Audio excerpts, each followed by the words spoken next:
morning, everyone. We are in week 7. How crazy is that? We're in the middle, guys. You have made it halfway through this class. You have this week, and then you have next week, and then we have spring break, guys. We're so close. Just push through. You can do it. I'm gonna start posting some like motivational stuff to make you laugh or smile. Just because this is the hard part. We're like just trying to get over, not even over this hump, we're trying to get to the end, right? So, and also, I'm also going to post this in our news too. This is also the time that people start to feel really just kind of bogged down by it all and stressed out and maybe a little bit like that drowning feeling, like I just feel like I have so much on me that I can't get my head above water. It is a terrible, terrible feeling. I know that feeling. It's awful. So I just wanted to put a little, advertisement out there for our counseling services. I don't want you to automatically just be like, oh, I don't need counseling. Our counseling service is awesome. They do 3 different kinds of counseling. Academic counseling, which is helping you develop some study habits, giving you some tips on how to manage stress, how to manage all these competing priorities in your life, work, family, school, self-care. There's a lot that you have to be dealing with right now. So, they're equipped to help you try to like figure out where your academics fit and all that. Career counseling. So if you like want to go out for some internships, you want someone to look over your resume. And then they do personal counseling, which is just if you're going through a hard time. It is, I'm telling you from personal experience, it is so nice to talk to somebody sometimes. Just to kind of like get it out there, right? Like there's nothing wrong with talking to somebody if you just have a lot going on and you need to talk to somebody. So look at I'll put something up on our website so you can see where I'm talking about. But our counseling website, you can go on there, kind of peruse around, send an email. It's not gonna hurt. No one's gonna judge you. I feel like we live in this day and age where, goodness, we probably all need to be talking to somebody, especially after this past year. And I say that with a smile on my face, but I mean it with the most earnestness of my heart, because, who is prepared for anything? Especially if you are going to school right now, which you all are. It's hard. It's very, very hard. So don't think that you have to, white knuckle it and do it alone. You don't. You absolutely don't. You have the counseling services. You have me, for goodness sake. Like, you can email me. There's a little baby about to walk in the background. Sorry. Talk about competing priorities. You can always email me, and if you just need to, some of you send me very honest emails, and I love them so much. Very honest and still so professional, and that is just very refreshing. Speaking of being honest with me, your midterms are coming up, and if you've already looked at it, it says don't do this until all your grades are completed. Which was a really good way for me in the beginning to be like, okay, you have to have all your grades in by then. Now it's also like, what have you been doing? You need to get all their grades in. So that is what I'm doing tonight, or like all day today and tomorrow morning. I'm gonna get all of your grades put in. Okay. What does that mean? That means your midterm's not due till the end of the week. So just turn it in sometime this week. I'll change the date on our course D2L, but it's just due sometime this week. Okay. If you get it next week, I'm not gonna be upset about it. Just get it in before spring break. There we go. Okay. So I also want to use this time to talk about, don't press that. Don't do it. I want to talk about Unit 3. We are in Unit 3 with Week 7. And this whole unit is called I Am Part of This Team Collaborative Writing. Group work. Ooh, it's like group work is not fun in the best of times. I mean, it can be. I'm not trying to dog group work, but I know that as a student, you're like, oh, I hate working in groups. But guess what? Even if you work for yourself, you have to be able to work with other people in some sort of capacity. Okay. Sorry for the jump in time there. Had to put a baby to bed because that was not going to work. And of course, I can't just sit down and record a video. I have to record something that I'm going to have to heavily edit later. Yay! Okay. So this unit, all about collaborative work, just because you're gonna have to do it, and it's not fun. One thing that I do, and I am probably going to get you guys to do this, I'm not gonna grade you on it, so it's really like up to you. I'm probably gonna make like a little questionnaire. I'm gonna set you up in groups according to your majors and your interest, because you guys have really just intrigued me with your instructions that you just wrote. I'm gonna do some of them, as much of them as I can do, and see what I learn, and I'm very excited about that. But I think that you guys will enjoy each other's company, virtually. So yes, I'll be putting you in your groups, and I'm gonna make a little questionnaire not so you can get to know each other, but because I think that you're just gonna have to do that on your own. One thing I suggest is, once you find out who's in your group, go to our get to know you discussion in the very beginning and read about that person. But what I'm going to help you facilitate is, what role do you naturally fill in a team? Like, this is something that gets asked in job interviews a lot. And like, if you're part of a team, what role do you naturally step up to fill? Are you someone who's like, okay, I'm going to take charge, I'm the leader, or I am definitely a helper. I don't feel comfortable in that leadership position, but I do feel comfortable, helper. I think everyone wants to say leader, okay? Yes, leaders are great, or they can be, okay? And it seems like the best thing to say in a job interview, because who doesn't want like a go-getter? But you don't have to not be a go-getter to be a helper, okay? Leaders would be nothing without good helpers, okay? For every person who, I have had so many bosses that, I'm not gonna say they were great leaders, but that was their natural position. They're like, okay, I'm gonna be in charge. But they would not be able to get anything done because they don't naturally see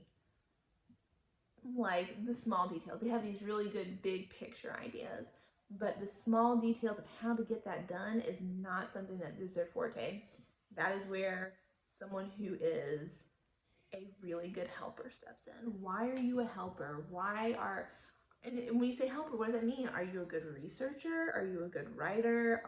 And I don't want you to think, whatever I say is the thing I'm going to be doing, and I'm not going to say writer because I'm not going to write this whole thing. That is not what we're going to do. I'm not going to tell you what each of you are doing, but I am going to be asking at some point what each of you are doing. And if I feel like, wow, it seems like this person is doing everything, we will talk about it. But I don't want you to focus on that right now. What I want you to think about is this project that we're going to be doing for this whole unit. What you will be doing, that is our mid-course reflection. That's not what I need. Okay. You are going to be writing a memo recommendation. And I have to sneeze. What a crazy video that I have made for you guys. I'm so sorry. So your big next major document is called the collaborative report. Okay. And I'm going to give you an assignment sheet for it and everything. But what you're going to do is you are going to imagine that you are part of a team that has, you work at a business and the business is up to you. Like, it can be anything. Like, say that I just happen to put, like, a bunch of people who want to do radiology, but actually secretly you all really love, I don't know.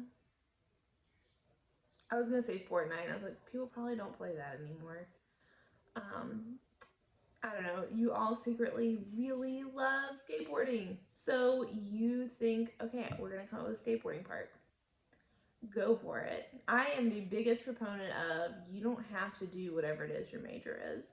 That is what college is all about, is kind of exploring those things. And sometimes you think that your life is going in one direction and you're gonna be a radiologist and you end up owning a skateboard park. So it can be anything, but the easiest thing is gonna be whatever your major or shared interest is. Whatever it is that I've like decided, oh, these guys would be in a good group together.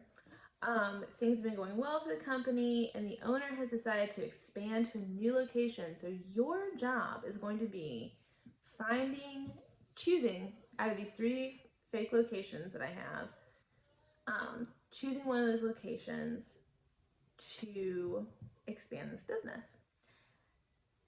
How do we do that, you say? Well, your group has done some preliminary research. I already did it for you. Actually, I didn't do it. It has been done for you. I'm going to be giving you some data about these areas. Let me just pull it up. It's going to be like, where are these locations? One's in a mall, one's on Main Street. What are the city demographics surrounding these places? What other kind of business types are surrounding this place? What's the basic information about these places? And like what's in like a 10-mile radius of this place? What's the crime rate? What is the education level of the people surrounding this area? What's the income level? All that stuff matters when you're trying to decide a business. I don't want you to feel like, oh my gosh, this is way too advanced for me. It's actually not. Okay. It's really just some like common sense thinking. But also, I say that it's analytical skills. And every single job requires you to have some sort of analytical skills. Are you diagnosing a patient? Are you diagnosing what's wrong with a car? That is using analytical skills, using these. I mean, a car is not just going to be like, hello, I need a new spark plug. You have to see what's wrong with the car and then make that analytical decision. Same thing with like someone's appendix. It's not going to be like, hey, take me out. You have to like look at the different symptoms that are happening and decide, oh, hey, man, your appendix needs to come out. So those are analytical skills. You have to use them in every single job, in some way, shape, or form. So you're going to be thinking about what this career is that you want to do, and looking at the people that you want to serve or that you're going to serve and how you can best serve them. There's not like a perfect place. It's not like I didn't like pick a place and make it like utopia, okay? Number 1, because that doesn't exist. And number 2, I really don't want everyone to just pick like the what they think is like the easiest place. Like all kinds of communities and places and people need the services that you guys are providing. How can you facilitate your business towards the community that's already living there? Not how are you going to change the community? How is the community going to change the way you do things? Okay, so that's how I want you to look at this data that I've given you. You're still going to need to do a little bit of research, but just not a ton of research. How do I keep losing this thing? Okay, so you're going to look at this research at these 3 particular locations, use that information to determine which location would be best for the new location. Again, I want you to think about not how this community that you are looking to move into is going to serve you, but how you can serve that community with your job. The audience is not me. A lot of you on your memos usually put to me, but they should almost never be to me because I usually have like a fake person or like an audience. I tell you, an audience, like your last one was supposed to be like a novice in your field. This one is your CEO, Casey Moneybags. That person sounds like a villain, and I think that I'm gonna change it because, yeah, I just don't like it. So what does that mean? That means that you don't have to define certain things. You're gonna be using technical lingo in your field, things that you don't have to describe like what your field is. I mean, you're talking to the CEO of your company. If they don't know what it is that you do, then like you better be looking for a new job, not a new location. This place is not going to do very well. Casey has a background in the kind of work your company does with an appropriate degree for the product or service your company provides. They want the company to succeed, turn a profit with as little expense as possible, and be considered a quality business where people would want to spend their careers. So use that. That's who you're writing to. Not me, not to other students, not to the people of the community that you're going to be locating your new business in. You're writing it to the CEO to convince him or her. Sorry, I don't know why I just said him. It could be anybody. Convince them to move to this location. So your reading is all about persuasive memos, how to do this research. You're going to be placed in this group of 3 to 5 students. I'm going to create the groups. I'm going to get it done by Friday. So what I want you to concentrate until Friday is getting this reading and viewing done, thinking about what role do I fill in a group, and maybe even coming up with some ideas for whatever it is that your business does. You're going to have to analyze data, so you're not too much researching, okay? You might have to do a little bit of extra research as you're thinking outside the box of, again, how you are serving this community. Like if you're going to a low-income community and you are an x-ray tech, how can you serve a low-income community with something that I think a lot of people think, I think, like, oh my gosh, an x-ray costs a lot of money. I'm just going to continue on with this pain and hope that it goes away. How are you going to facilitate this community?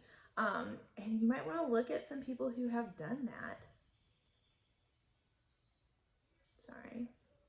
Creepy white unmarked van driving past my house. My gosh, I gotta send this video out quick so you guys know where I was. Something happened. So you're going to analyze data. I'm so sorry, guys. I'm very tired and sleep deprived. Look at this data I've already given you. Identify patterns in that data. Use it to draw conclusions. Those conclusions will create points that you develop in the report with evidence that shows you why conclusions are valid, why your conclusions are valid. If this sounds overwhelming right now, don't worry, like, how am I going to do this? Do your reading and your viewing this week. It's going to give you that information of how to do that, okay? And sometimes, especially in situations like these, I feel like a few minds might be better than one to like kind of wrap your head around how this works. So don't feel overwhelmed right now. It's gonna be fine. Okay, so to sum that up, you are going to be working in a group to write a persuasive memo, convincing your CEO of why you should move the new location. You should choose the new location of this extension of your business. Northborough, Centerville, and Southton. Okay. Which one should you move to and why? Okay, and the memo is about convincing him. And I'll talk more about, I'll probably do like a little short video lecture next week about other ways you can convince somebody, persuasive writing in a technical setting. But I don't want you to get so hung up on like, oh my gosh, I don't know how to do any of this. Just do your reading and your viewing this week, and then we'll worry about how you're going to accomplish this next week or this weekend. Okay. Your reading is about writing recommendation reports. There's a little thing on like research that I'm having you read in the very beginning. You are doing very little research, okay? The meat of the research has already been done. What I really want you to take from this reading, is page 74 through 88.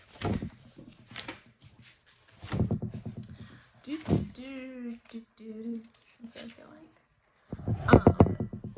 It's all about the research process and understanding the difference between academic research and workplace research.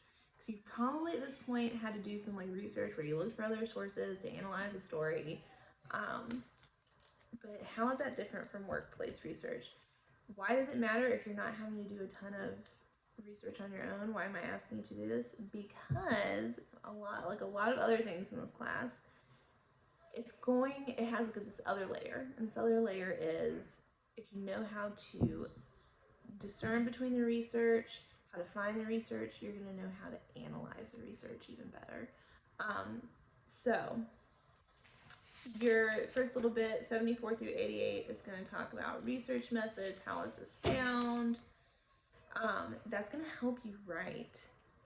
Also, like, your boss, he's going to want to know how you found this research. He or she is going to want to know how you found this research.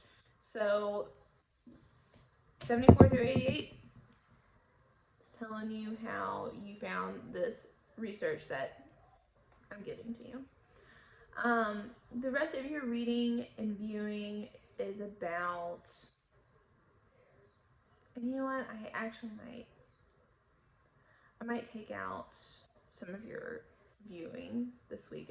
It seems like a lot. Because I really want you to concentrate on your reading, which is the research, how to write a persuasive report, and also how to work in a group. The big one is group writing and identifying both positive and negative group behavior roles. So I really want you to pay attention to that, because I do want this to be a good experience for everyone. I don't want anyone to feel like they're having to do a lot of work, whereas someone else isn't doing any work. And let me just tell you, if that happens, if you feel that way, come to me. I'm not going to be like, hey y'all, so-and-so told me that you're giving them all the work. It won't be like that. I just will check in. We'll talk about how work's being distributed. If you feel like you are just straight up being taken advantage of, just tell me. Okay? And better yet, just don't take advantage of anyone. And then we don't have to get into any uncomfortable conversations. So, but I'll get in them. Oh, I'll get in an uncomfortable conversation. So, okay. That's it. Sorry I was all over the place. Just one of those days. It's only 9:39. Okay, guys. Let me know if you have any questions. I will get everything graded by tomorrow afternoon. Your midterm questionnaire is not, just get it in before spring break. Okay. And I will reflect that on Teach Well. Okay, guys.